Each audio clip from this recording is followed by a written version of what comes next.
بسم اللہ الرحمن الرحیم۔ میرے عزیز طلبہ اور طالبات، آج ہم پڑھیں گے تدوین قرآن کریم حضرت ابوبکر صدیق رضی اللہ تعالی عنہ کے دور میں۔ تو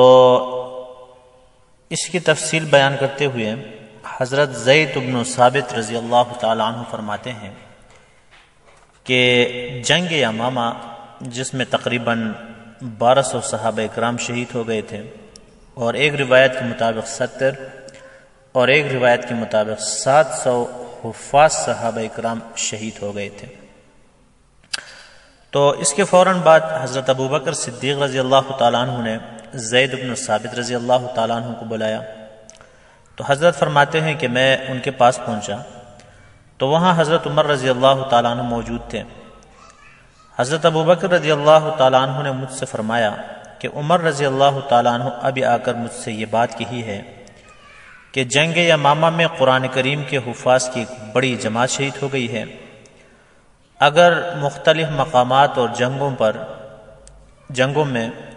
قرآن کریم کے حفاظ اسی طرح شہید ہوتے رہے تو مجھے اندیشہ ہے کہ کہیں قرآن کا ایک بڑا حصہ جو ہے وہ ختم نہ ہو جائے۔ لہٰذا میرا رائے یہ ہے کہ آپ اپنے طرف سے قرآن کریم کو جمع کروانے کا کام شروع کریں۔ میں نے حضرت عمر رضی اللہ تعالی عنہ سے کہا کہ جو کام نبی اکرم صلی اللہ علیہ وآلہ وسلم نے نہیں کیا وہ ہم کیسے کریں؟ عمر رضی اللہ تعالی عنہ نے جواب دیا کہ خدا کی قسم یہ کام بہتر ہی بہتر ہے۔ اس کے بعد عمر رضی اللہ تعالی عنہ مجھ سے بار بار ہی کہتے رہے، یہاں تک کہ مجھے بھی اس پر شرح صدر ہو گیا، اور میری رائے بھی وہی ہو گئی جو عمر رضی اللہ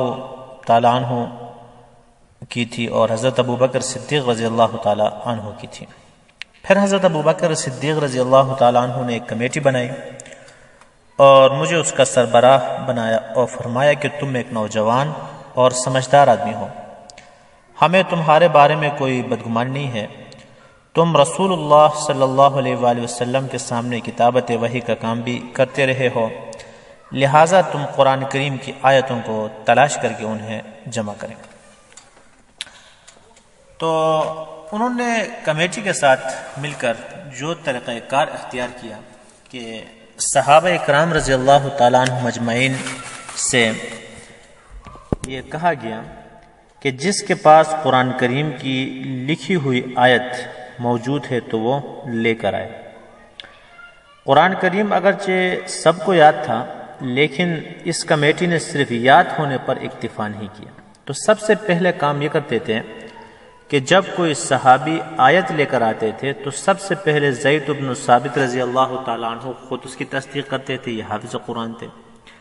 پھر حضرت عمر فاروق رضی اللہ تعالیٰ عنہ بھی اس کمیٹی میں تھے، وہ اس کی تصدیق کرتے تھے، وہ بھی حافظ قرآن تھے۔ پھر جو کمیٹی ہوتی تھی وہ اس کی تصدیق کرتی تھی۔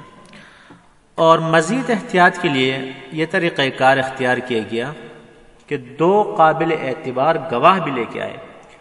کہ جو اس بات کی گواہی دے کہ یہ آیت جو لکھی گئی ہے صرف یاد ہونے پر اکتفا نہ ہو، بلکہ لکھی ہو اور اس بات پر گواہی بھی ہو کہ نبی اکرم صلی اللہ علیہ وآلہ وسلم کی مجلس میں یہ آیت لکھی گئی ہے۔ پھر اس کے بعد چوتھے درجے پر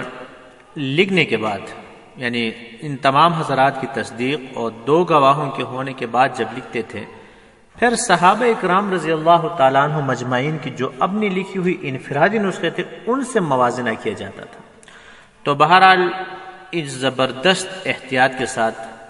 قرآن کریم کی آیات کو پہلی مرتبہ حضرت ابوبکر صدیق رضی اللہ تعالیٰ عنہ کی دور حکومت میں مرتب شکل میں لکھا گیا۔ البتہ دوسری بات یہ تھی کہ اس میں ہر سورت کو علیحدہ صفحے میں لکھا گیا، اس لیے ہر سورت جو ہے وہ ایک الگ صحیفے میں لکھا گیا۔ آیات کی ترتیب تو تھی، لیکن سورتوں کی جو ترتیب تھی اس طرح مسلسل قرآن کریم کو نہیں لکھا گیا، بلکہ ہر سورت کو الگ اور مرتب کر کے لکھا گیا۔ اور تیسری خصوصیت اس کی یہ تھی کہ اس میں جو 7 حروف ہیں، حروف 7 ان کو جمع کیا گیا، اور اس کے علاوہ صرف ان آیات کو لکھا گیا کہ جن کی تلاوت منسوخ نہیں ہوئی تھی۔ اور اس طرح پہلی مرتبہ اجماعی نسخہ امت کی تصدیق کے ساتھ یہ نسخہ وجود میں آیا، جس کو نسخہ کہتے ہیں. اور یہ بات ذہن میں رہے کہ اس سے پہلے جتنے بھی نسخے تھے وہ سب انفرادی تھے. مثلا حضرت علی رضی اللہ تعالیٰ عنہ کا اپنا نسخہ تھا، ابن مسعود رضی اللہ تعالیٰ عنہ کا اپنا نسخہ تھا، لیکن یہ نسخہ جو تھا سرکاری طور پر تمام امت کے اجماع کے ساتھ ایک ایسی کتاب تشکیل دی گئی کہ حسب ضرورت جو ہے اس کی طرف رجوع کیا جا سکتا ہے. پھر یہ نسخہ حضرت ابوبکر کے پاس سے حضرت عمر رضی اللہ تعالیٰ عنہ کے پاس یہ نسخہ گیا، ان کی شہادت کے بعد حضرت حفصہ رضی اللہ تعالیٰ عنہ کے پاس. پھر مروان کی جب حکومت آئی تو حضرت حفصہ رضی اللہ تعالیٰ عنہ کی وفات کے بعد انہوں نے یہ نسخہ منگوایا اور اس کو جلا دیا. اس کے پیش نظر یہ تھا کہ ایسا نہ ہو کہ اس جو اگلے ایک حضرت عثمان رضی اللہ تعالیٰ عنہ کے دور میں جو صحیفہ لکھا گیا تھا وہ چونکہ اجماعی تھا، ساری امت کا اس پر اتفاق اور اجماع ہوا تھا، تو مزید اس نسخے کی ضرورت نہیں تھی. تو بہرحال یہ حضرت ابوبکر صدیق رضی اللہ تعالیٰ عنہ کے دور میں تدوین قرآن کا ایک خاکہ